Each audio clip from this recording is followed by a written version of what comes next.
This week, in case you missed it, the world got a view into exactly how much Amazon has profited from the COVID-19 pandemic. The company has reported profits that tripled in the first quarter of this year, with net income of $8.1 billion US. Yep, billion with a B. Today, a share in Amazon costs about $3,500. But compare that to the year 1998, when shares were just $18, and a man called Colin Bryar joined Amazon in the senior leadership team, becoming Jeff Bezos' chief of staff, also known as Jeff's shadow. After 12 years with the company, Colin decided to leave Amazon and with colleague Bill Carr set up business coaching company Working Backwards. And now they've written a book of the same name. Colin is with us. Kia ora, good morning. Good morning. Let's start with Amazon. What is the secret sauce? Why is Amazon so successful?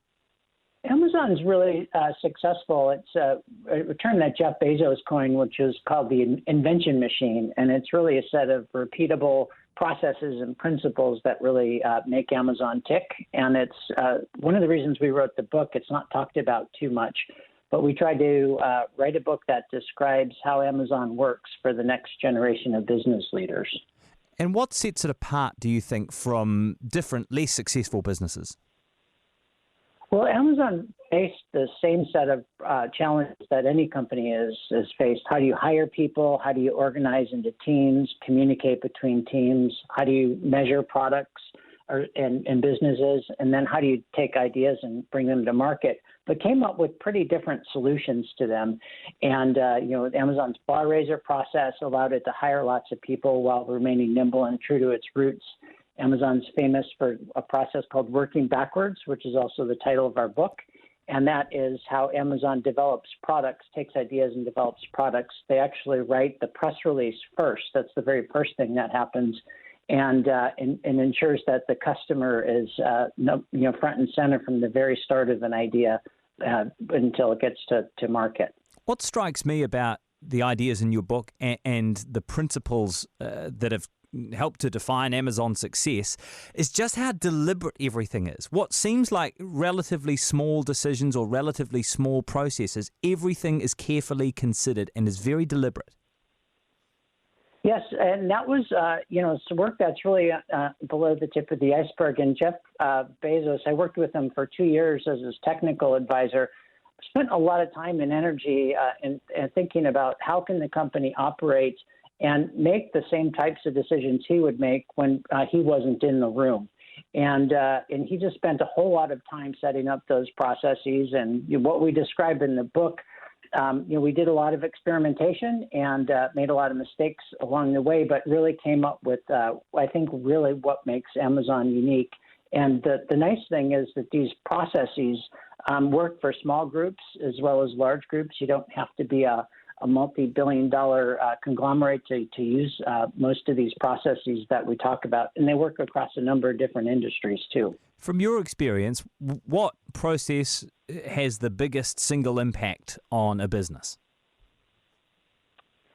I think that the hiring process is the Amazon bar raiser process has the biggest impact. So at Amazon, they're very deliberate about the bar raiser process. So ensuring that when they're interviewing a candidate, that they collect the right amount of data that will tell the interviewers whether if this person is going to reinforce Amazon's cultural values or leadership principles.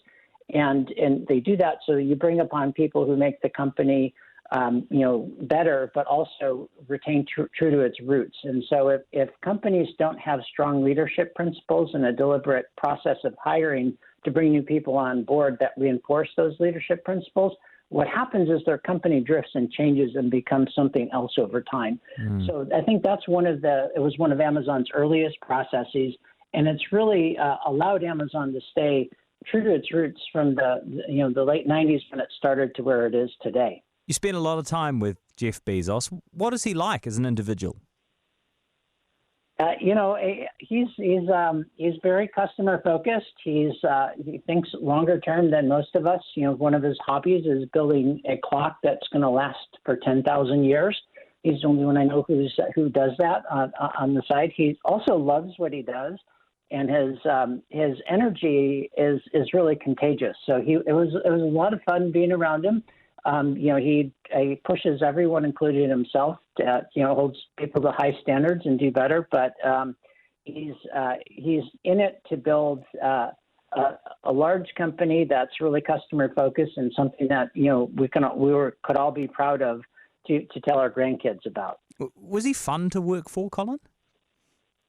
Yes, he was. You have some challenging times, as I mentioned about the high standards, but he's not doing this for the fame or fortune or legacy. He generally, the very first time I met him, he said that we're going to set up to build Earth's most customer-centric company, and he still does that, working on that today, but has a lot of fun doing it too.